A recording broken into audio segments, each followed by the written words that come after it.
Hacen una perforación, lo que se llama en minería una chimenea, para conectar con una galería subterránea de la mina y robarse el mineral. Y entran con armamento de largo alcance y por meses la mina formal no puede recuperar sus zonas. A lo que tenemos que aspirar es a un sistema donde el pequeño minero y el minero artesanal también puede ser parte de la formalidad. Coincide con una señora que está preocupada pues en sus tratamientos estéticos, en coleccionar relojes y pulseras, ahora en duplicarse el sueldo. Buen día, amigos de Perú 21. Estamos con Rafael Belaúnde, precandidato. Precandidato para hablar un poco de lo que está pasando en estos días, ¿no? ¿Cómo ve el tema minero? Lo veo grave, lamentable, desde la arista criminal, como vemos en Patás, pero también en la arista, digamos, netamente sectorial, ¿no? Los proyectos que se tienen que hacer no se hacen, las ampliaciones que se tienen que hacer no se hacen, las exploraciones cada vez más lentas y menos significativas. Entonces, siendo el Perú una potencia minera con un potencial minero gigantesco, estamos desperdiciando esta enorme oportunidad. Y me parece que es triste, lamentable, sobre todo para el futuro del Perú, ¿no? Ahora, vamos a desmenuzar un poco el tema, porque tengo entendido que usted trabajó mucho en minería, sigue trabajando mucho en minería, y ha hecho también la diferenciación entre artesanal e informal, e ilegal, perdón, ¿no? Claro, o sea, a ver, la minería es una actividad milenaria en el Perú, ¿no? Uno ve restos previos a Chavín y ya hay vestigios de minería aurífera, ¿no? Entonces, el Perú desde hace más de 3.000 años hace minería. En el Incario se pudo conjugar perfectamente la minería con la agricultura y el Perú siempre ha aprovechado, digamos, esto que le ha tocado en suerte, ¿no? Son muy pocos los países en el planeta que bajo su subsuelo tengan tantos minerales y sobre todo tan variados, porque Chile, por ejemplo, tiene mucho cobre, pero prácticamente nada más que cobre, claro, ¿no? polimetálicos. Acá tenemos todo, ¿no? Y tradicionalmente cuando el cobre sube, que es que la economía real está buena, el oro baja, y cuando el oro sube, que es cuando hay una crisis y el oro es el mineral de refugio, el cobre baja. Acá tenemos los dos y hoy estamos atravesando un momento en el que tanto el oro como el cobre están a niveles nunca antes vistos, ¿no? Entonces, la minería hay que partir de... Es como... ¿Qué sería de Arabia Saudita o los países del Golfo Pérsico si hubiesen decidido no explotar su petróleo? Serían pues pobres extremos todos. El Perú tiene esta enorme riqueza minera que tiene que saber poner en valor. Lo que hay que discutir son los términos en que esa riqueza se va a distribuir, cómo se asigna esa riqueza, cuánto va para el Estado, cuánto va para la empresa y cuánto va para el poblador, que ha sido siempre el gran ausente de esta ecuación, ¿no? Pero no se puede desconocer o despreciar o renunciar al potencial minero en el Perú, ¿no? Y eso implica reconocer que tiene que haber espacio para la gran minería, la mediana minería, la pequeña minería y la minería artesanal. Y la verdad de las cosas es que en el Perú la normativa vigente está enfocada de la minería mediana hacia de arriba. No hay un marco legal que permita que un minero artesanal o un pequeño minero llegue a la formalidad. El Reinfo, lejos de resolver ese problema, lo ha agudizado. Nadie se ha formalizado, prácticamente nadie. 2%, ¿no? Menos. No, y por el contrario, lo que hay es un incentivo para no formalizarte. El Reinfo lo que induce es a que no te formalices, porque basta tener el Reinfo para poder comercializar, para estar blindado de una acusación por minería ilegal, para poder comprar explosivos. Entonces tienes todos los beneficios sin el costo de ser formal. Entonces genera un incentivo perverso. Lo que tiene que haber es un sistema que permita que un minero artesanal o un pequeño minero cumpla los trámites que tienen que ser trámites pues realistas. No puede ser una muralla infranqueable. Pero a lo que tenemos que aspirar es a un sistema donde el pequeño minero y el minero artesanal también puede ser parte de la formalidad. Eso se resuelve con leyes, con un sistema normativo que permita acceder a la formalización. El Reinfo ha sido todo lo contrario a eso. El Reinfo lo que ha generado es un limbo para que el informal sencillamente diga, bueno, con este papel yo puedo vender, puedo producir, puedo comprar explosivos, no necesito nada más. Me interesa tenerlo vigente. Pero cuando hablamos de artesanal, ¿hablamos de Confemín o no? Bueno, la Confemín agrupa, todos son mineros ilegales, también son mineros artesanales, o sea, esa confusión es lo que realmente claro, sacan provecho, ¿no? Hay gente que saca provecho de esa confusión, ¿no? Yo creo que hay que separar, ¿no? Hay una actividad minera vinculada a la criminalidad, como lo que ocurre en Patás, ¿no? Pero, por ejemplo, un pequeño minero, un minero artesanal que está en Nazca, en una zona intangible, porque está dentro del radio de las líneas de Nazca, aunque esté a 50 kilómetros de ahí, también es un minero ilegal. Ahora, ¿pero qué ocurrió en Patás? ¿No era que la empresa formal subcontrata o contrata o trae estos artesanales para que exploten esta concesión que ellos no estaban explotando y ellos a su vez traen esta seguridad que a su vez se pelea con otra? A ver, o sea, no hay una mina porosa entre lo artesanal lo que y lo ocurre ilegal. es que ¿O qué pasó ahí? No, lo que ha ocurrido es que las mineras lo que han hecho es un arreglo con los invasores, en buena cuenta, decir, oye, bueno, tú estás operando sobre una concesión que es mía. Ya. Entonces, firmemos un contrato pues de beneficio, tú produces y me vendes tu mineral. Entonces, por eso que existe esta convivencia. No debieron hacer eso.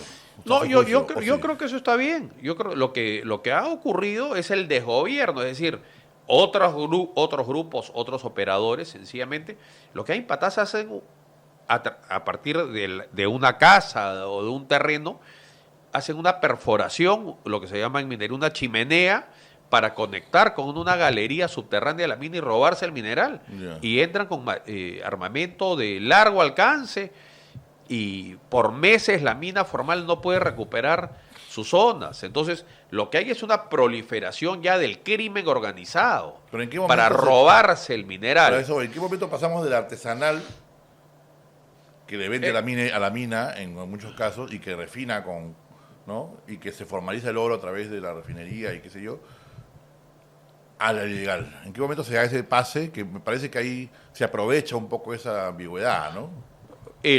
Digamos, mineros artesanales hay por todo el Perú. Claro. Y mineros artesanales que están en concesiones de terceros también hay en todo el Perú. Y esa es una problemática que se tiene que tratar hoy. El Reinfo te obliga a tener un acuerdo de explotación con el titular, en fin.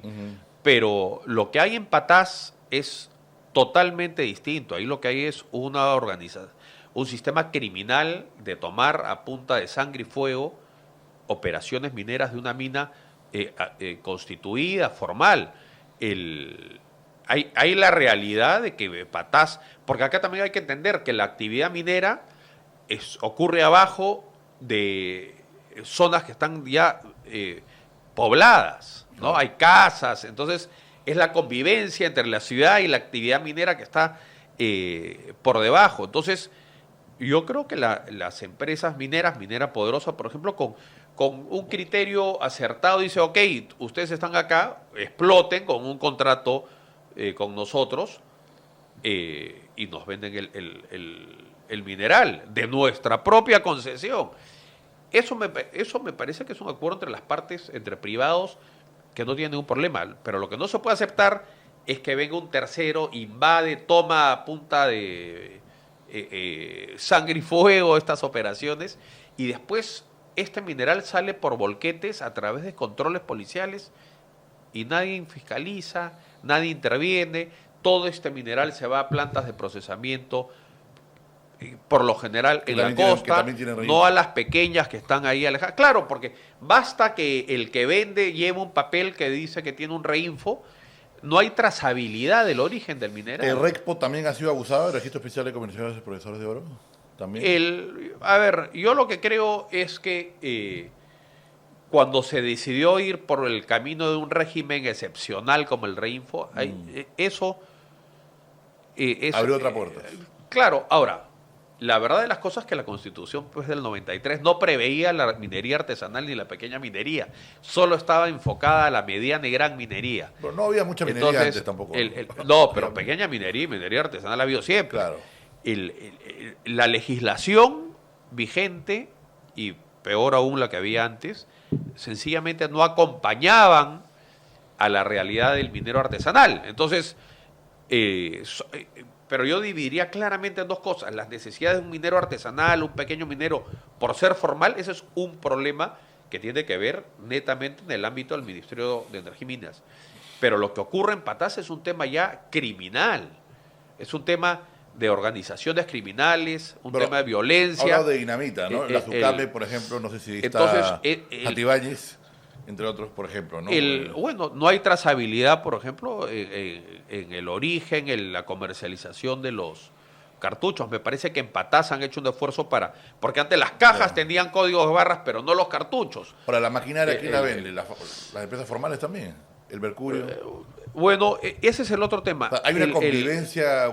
Claro, y en la minería aluvial el uso del mercurio pues ya es una cosa de locura, ¿no? Entonces yo sí creo que en el caso de la minería artesanal y la pequeña minería, el Estado tiene que tomar control del procesamiento y de la comercialización del mineral. No de la compra, no está a favor de que no, de que o sea, compre. creo de la compra para comercializarlo pero primero del procesamiento, porque el negocio son de unas pocas mafias que organizan las invasiones, que fomentan la minería ilegal en la Amazonía, y ellos son los que comercializan, por eso que se llevan el oro a Bolivia, y Bolivia ahora resulta que exporta pues 4.000 millones de dólares de oro de la nada. Entonces, el Estado tiene que decirle, oye, tú eres un operador minero, tú tienes que procesar aquí, en esta planta certificada. Es más, el Estado podría pagarle hasta mucho más de lo que le paga el delincuente.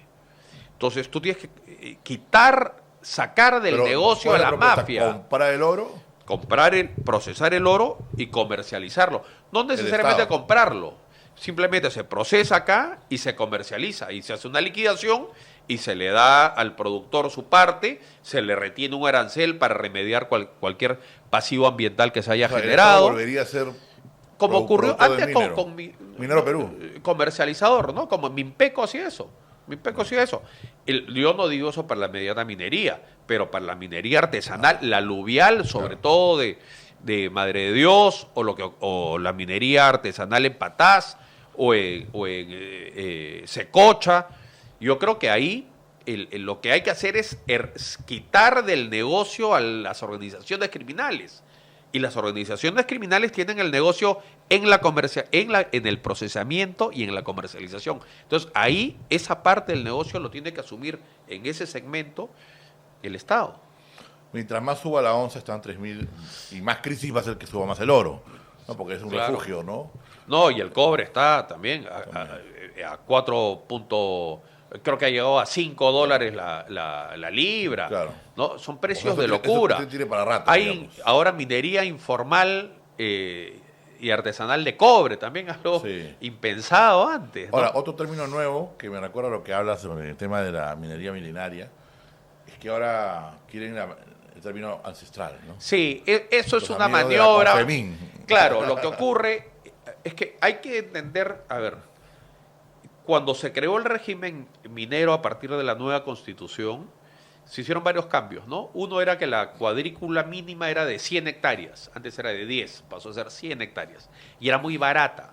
Entonces hay enormes extensiones que son denunciadas por pocas empresas y tienen un derecho de vigencia muy bajo.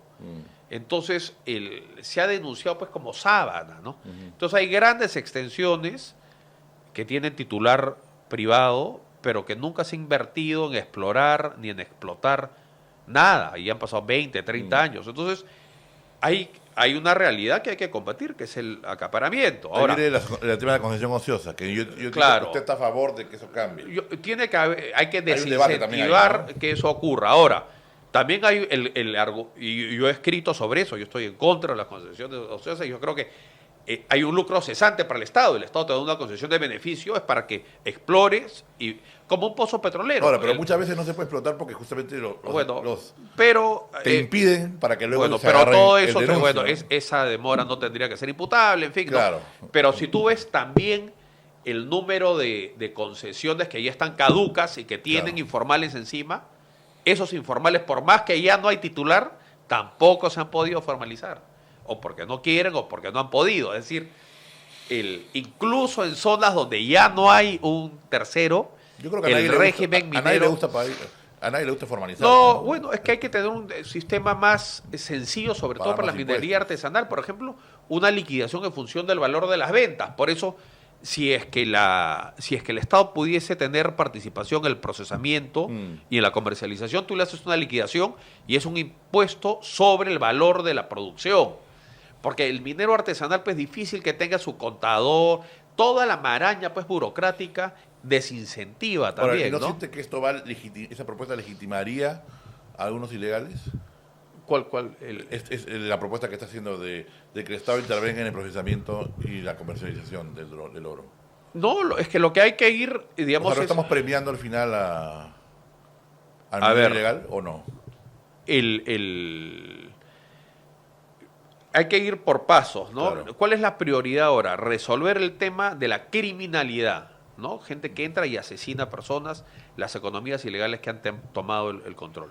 Entonces, eso es el Ministerio del Interior, la policía. Pero después tenemos que ir, hay una dinámica económica acá, Claro. ¿no? Entonces, si el negocio de la minería artesanal y la minería aluvial, sobre todo la selva, lo controlan unas mafias, vamos a tener una economía ilegal que va a proliferar. Entonces, lo que hay que cortar es eso. Claro, va a haber una transición que es efectivamente compleja. Va a decir, oye, pero al que estaba produciendo sin permiso, ¿cómo el Estado lo va a comprar?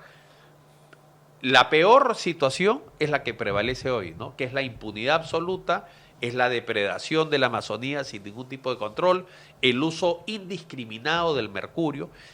Todo eso se puede evitar. Pero creo que es iluso pensar que con la onza de oro ¿no? A 3.200, 3.300 dólares, un habitante de La Pampa va a preferir la pobreza extrema a irse a ganar oro. Sin duda, ¿no? Entonces, ahora, ¿no hay también buena fe en pensar que el Estado va a manejarlo bien? Digamos, es como que mañana digamos, para que no haya violencia en las drogas, el Estado va a manejar... No, yo lo que creo es que se puede concesionar. Entonces, ahí, por ejemplo, en La Pampa, bueno, se pone una planta lixiviadora que no usa mercurio y acopia de los productores que tengan, pues, su reinfo. Claro. El Estado les ha dado reinfo. Ese es el otro argumento. Muchos mineros artesanales dicen, oye, pero si el Estado a mí me ha dado un reinfo, ¿cómo ahora ya no quiere? Ya no quiere. Bueno, hay que renovarlo, ¿no? En mayo el MAPE, pero en la sí, la informalidad ¿qué es lo que ocurre? La informalidad, no haber resuelto y generar un camino a la formalidad, lo que hace es, en el caso de Madre de Dios, es que los informales se adentran más en la reserva, Tambopata Candamo, para protegerse, para ocultarse de las autoridades. Entonces estamos generando un sistema que depreda y afecta más nuestro medio ambiente. Ahora, el cambio de reinfo que lo dé el gobierno regional a que lo dé la Dirección Nacional, ¿ha cambiado en algo? No cambió nada. No, yo creo que el reinfo lo tienen que cerrar. Cerrar simplemente. Cerrar. El reinfo. Y lo que tiene que haber es bueno, lo que pasa es que la ley tiene que estar hecha defendiendo primero los intereses del Estado, del medio ambiente y a la vez realistamente para que la gente se pueda formalizar. Pero lo lógico es que exista como existe en Canadá, como existe en Estados Unidos, en Alaska y en el Yukon. Hay infinidad de casos, de ejemplos que se pueden usar, como son concesiones mucho más pequeñas, son trámites mucho más pequeños, todo está fiscalizado. Se puede... La verdad de las cosas es que también el régimen legal hace imposible que un pequeño minero o un minero artesanal se formalice. En la práctica es imposible. Ahora, sin embargo, ¿quiénes aprovechan? Las mafias. Claro. Eso da espacio a las mafias que venden los explosivos ilegales, que comercializan ilegalmente, que procesan sin ningún tipo de control ambiental. Entonces, ese es el peor escenario posible. Ahora, también hubo bastante lobby en esos artesanales y en otros más en el Congreso para que Reinfo se mantenga, ¿no? Sí. Y hubo mucho bono de éxito, incluso hubo mucho, o sea, digamos, Sí, había un interés de que se mantenga este status quo, ¿no? Yo siempre he defendido el derecho de los mineros artesanales, Claro. de los pequeños mineros, de que a través de un sistema en el régimen regular, en el régimen general, pero siempre he combatido el Reinfo, me parece que genera un limbo de impunidad. Claro. Genera la peor de las situaciones. Claro, no hay plazos, no hay nada. No hay plazos, no hay control, hay absoluta laxitud. Bueno, ese es el control del Estado. Por eso esa iba la pregunta, ¿no? ¿El Estado podrá manejar más si se le da más? No, bueno, lo primero que tiene que haber un régimen regular que dé un camino a la formalización que sea realista. Y después tiene que haber una alternativa para procesar legalmente tu mineral, comercializarlo legalmente. Ya, el que no quiere Claro. ninguna de esas tres cosas, Ultimátum. bueno, ahí tendrá que actuar pues la Y las ley. interdicciones también han estado mal manejadas, dicen. Se han estado peloteando, ¿no? Me parece. Lo que pasa es que, digamos, a 3.200, Claro. 3.300 No hay ley. dólares la onza, en Madre de Dios hay una interdicción, dinamitan las bombas, las motobombas, las dragas, y a la semana está todo otra vez, ¿no? Por ahí Iván Arena decía, no se está exagerando, ¿no? Pero que hay una pequeña Sinaloa en Trujillo. Hay una mexicanización en Patás. Yo creo Vamos que por ahí. yo creo que lo de Patás es algo que no se veía desde las épocas más oscuras de Sendero Luminoso, ¿no? El Estado realmente ha fracasado en lo que debería ser su monopolio, el monopolio De la violencia. de la violencia, de imponer el Estado de Derecho, Claro. por más estado de emergencia, y esto tiene que ver, yo creo, con muchas cosas, ¿no? ¿Cómo puede ser que la presidenta no haya estado ahí? Digamos, la presencia no solo del Estado, del gobierno del Perú, debería sentirse con una firmeza determinante ahí. Y es muy fácil hacer inteligencia, ¿Hay algo más hacer de- labores de interdicción. ¿Habrá algo más de indolencia, pensando en el cogobierno con Acuña? ¿Habrá algo más? ¿Habrá un interés? ¿O es solo indolencia? Yo frivolidad? creo que a nivel del Congreso hay intereses, yo creo que hay una representación, Bueno, desde la cabeza, ¿no? claro, no formal, pero fáctica de la minería, de las economías ilegales, pero sobre todo de la minería ilegal en el Congreso, ¿no? Yo creo que eso es evidente. Basta ver la producción congresal Claro. para darle un manto de impunidad Claro. a las economías delictivas y a la minería ilegal. Un poco decía Gladys Chaís que si hacemos vacancia, bueno, sumaría pues a Saruana. Entonces, Eso me parece que es un hecho, pero eso coincide con una señora que está preocupada pues en sus tratamientos estéticos, en coleccionar relojes y pulseras, Pero eso ahora es en solo duplicarse el sueldo. ¿es solo Entonces, frivolidad o ya estamos hablando de algo más? Pensando en el cogobierno, yo ¿no? creo que hay de las dos, ¿no? Porque Yo- APP yo- tiene muchos intereses también. Y no solo APP, ¿no? Perú Libre, Hay- Bloque Magisterial, hay muchos mucho partidos metidos en COFEMIN, sí, ¿no? yo lo diría, yo creo que hay muchos congresistas Congresistas en general, ¿no? que han financiado sus campañas electorales a partir del oro o el mineral ilícito, ¿no? Y tienen intereses. Es curioso, y ¿no? Porque vinculaciones muy poderosas, ¿no? Y después hay la ineptitud y la corrupción. sí, pues. Ahora, es curioso porque cuando se prohibió el financiamiento privado, la ley fue muy dura con los empresarios Sí. privados y entró pues el dinero negro. Y, Claro. y ahora sí no hay ley. ¿Qué es lo o que no hay ocurre, policías, ¿no? ¿no? Eso es lo mismo, Ahí ¿no? no hay detenciones. Si es que lo mismo pasa pues en la minería, si la norma es aplastante para el pequeño, Claro, entre el otro. ese negocio se lo lleva la economía ilegal. Claro. Lo que tenemos que hacer es poner esta economía sumergida sobre la mesa para que sea fiscalizable, Claro, también es para que bastante sea auditable, para el formal, ¿no? para Usted que es pague formal. impuestos, ¿no? También es apresarte con el formal, ¿no? Que le piden 20 cosas que no vemos a los bioambientalistas, digamos, No. quejándose de patadas. Lo del mercurio hay una gran hipocresía ahí, ¿no? porque también hay prostitución, hay... Claro, y tú ves lo No que vemos a ocurrió la- en Tambo la Grande, agenda por feminista ejemplo. tampoco, claro. En Tambo Grande se hizo todo lo posible para expulsar a la minera formal Claro. y ahora hay una enorme proliferación de Y- mineros ilegales. Y ahí quedó. El valle se está llenando de mercurio al extremo Así que es. los exportadores de limón y de mango tienen problemas por los niveles de mercurio que hay en el agua.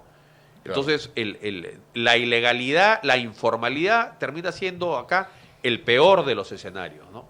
Entonces, y esto tiene que ver con una parte normativa, tener leyes que permitan la formalidad, bajar el umbral de la formalidad, pero también hay una realidad que es que hay una actividad criminal Claro. que en el estricto no tiene nada que ver, podría ser otro producto que no sea Claro. el minero. Claro. Entonces el Estado, con todo el poder que le da la Constitución y la ley, tiene que reinstaurar el Estado de Derecho y el imperio de la ley en Patás.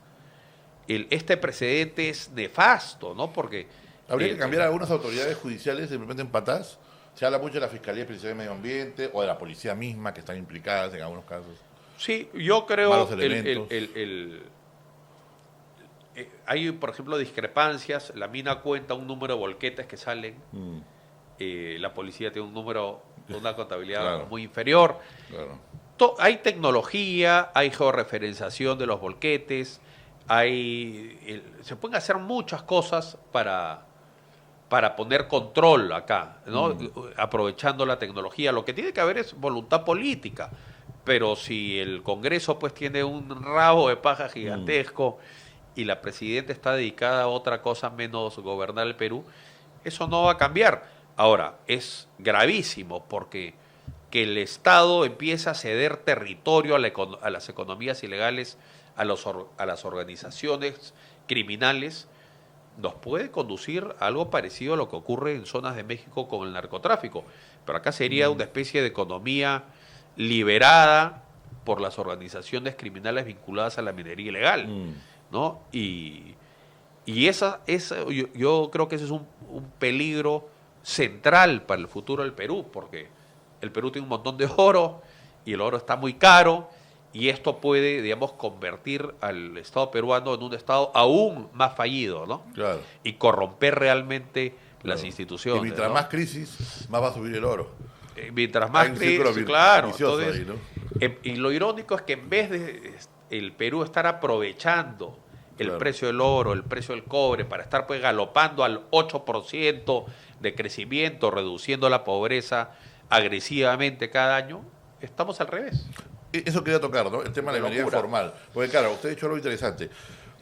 Hay una dimensión económica a este problema, ¿no? Más allá del tema moral, seguridad policial, ¿no? Hay una dimensión económica, ¿no? Pareciera que la minería formal, como hay un canon, no hay un sobrecanon y se queda a veces paralizado en la región, no termina de beneficiar a mucha gente. Sí. Y en cambio esta minería beneficia a mucha gente.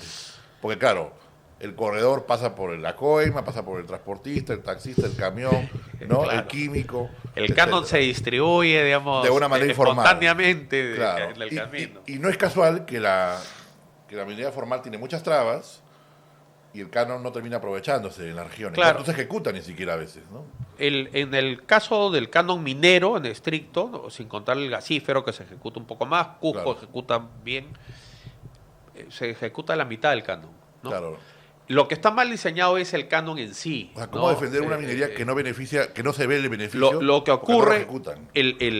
hoy, si en una provincia altoandina del sur del Perú, por ejemplo, entra en operación una mina importante, hay dos grandes favorecidos, ¿no? La empresa minera y el Estado, ¿no? Que a los precios de hoy se reparten más o menos miti-miti. Pero ¿no? la sociedad queda un poco de lado. Y el o ciudadano, la región. el poblador de la zona de influencia, mira cómo entre el Estado y la empresa se reparten la renta. Claro, Hay que ir a un trípode. claro. Una parte se la tiene que llevar como corresponde la empresa, que es la que ha puesto su capital de Así es, riesgo, riesgo, que ha sí. traído los 5.000, 10.000 millones de dólares Claro. para poner en operación. Otra parte se la lleva el Estado, como corresponden impuestos, para llevar y socializar, democratizar la renta minera. Pero el ciudadano que vive en la zona de influencia minera tiene que sentir también un beneficio Claro, directo. claro. No que la plata se la llevó el presidente regional o que se la robó el alcalde provincial. O que no se sanciona, que no se ejecuta, que Entonces, está en la del banco, ¿no? En Claro, la cuenta y bancaria. eso es evidente. Yo he estado muchas veces, pero he estado hace muy poco en Espinar. En Espinar hay gran minería desde que entró en operación Tintaya, ¿no? En los años 80, en el segundo gobierno de Belaúnde. Después Tapacay. ha recibido una renta minera descomunal. Tiene ahora un convenio especial con Antapacay, donde reciben un porcentaje de las utilidades mineras. No hay agua potable en Espinar. Claro. Entonces, después de 40 años de gran actividad minera con una renta, habiendo recibido una renta enorme, no tienen agua potable. ¿Y en qué Entonces, se va ese? No se ejecuta muchas veces. Chumbivilcas. Claro. Chumbivilcas hoy es la única capital provincial del Cusco que no tiene conexión asfaltada con la ciudad del Cusco. Y Claro. ahí está Constanza, un emporio pues minero importante. Entonces, claro, eso no es responsabilidad de la empresa minera, pero lo que voy es, el Estado tiene que tener una actitud de decir, oye, si donde sale la plata del Perú la gente le está pasando muy mal, Claro. la minería no va a ser viable. De repente sancionar a los gobiernos que no ejecutan o que se roban. O tener un interés pues directo. O sea, Directo. está en el interés del Perú que las zonas mineras, que la gente que vive en las zonas mineras sea gente que vive bien, con buena educación, con buena salud, con buena infraestructura. Nada de eso ocurre ahora. Entonces, y lo mismo pasa con el gas. Cuando Así se es. empieza a agotar Pasa frente camisea, a ti y no- vamos a ver si van a dar permiso para nuevas exploraciones para... Claro. Y acá nos estamos corriendo el riesgo que le ocurra al Perú lo que le está ocurriendo a Bolivia. Claro. Se queda sin gas. Tú sabes que si en los próximos, si no ponemos en operación las ampliaciones, sobre todo cupríferas, y la puesta en operación de los nuevos proyectos cupríferos, en 15 años la producción de cobre del Perú va a ser la mitad. Porque Porque se van agotando, si no, Claro. las minas Nuevos producen proyectos. y se van agotando. Si no se hacen las ampliaciones, cosa que no ha ocurrido. Y creo Si que- no se hacen los nuevos proyectos, por ejemplo, Corocovaico o las ampliaciones que quería hacer. Y la exploración la hacen los Bambas. formales, básicamente los Claro, formales, ¿no? Claro, O entonces, por la tecnología que implica. si no dejan las ampliaciones, si no se dejan las nuevas exploraciones, se van agotando pues las reservas, y si esas reservas no se han repuesto, la producción va a ir cayendo. Y por eso que ahora vamos a estar detrás, antes estábamos solo detrás de Chile, ahora estamos ya o estamos a punto de estar atrás de Chile y del Congo. Claro. Y lo que es lamentable, porque el cobre es el mineral del futuro. Todo el cambio de la matriz Carros eléctricos. es hacia los carros eléctricos. Gracias, Rafael Belaunde, por su tiempo. No, gracias, Que ha Carlos. sido todo conmigo en Perú 21, Rafael Belaunde, precandidato. Muchas gracias. Muchas gracias. Gracias.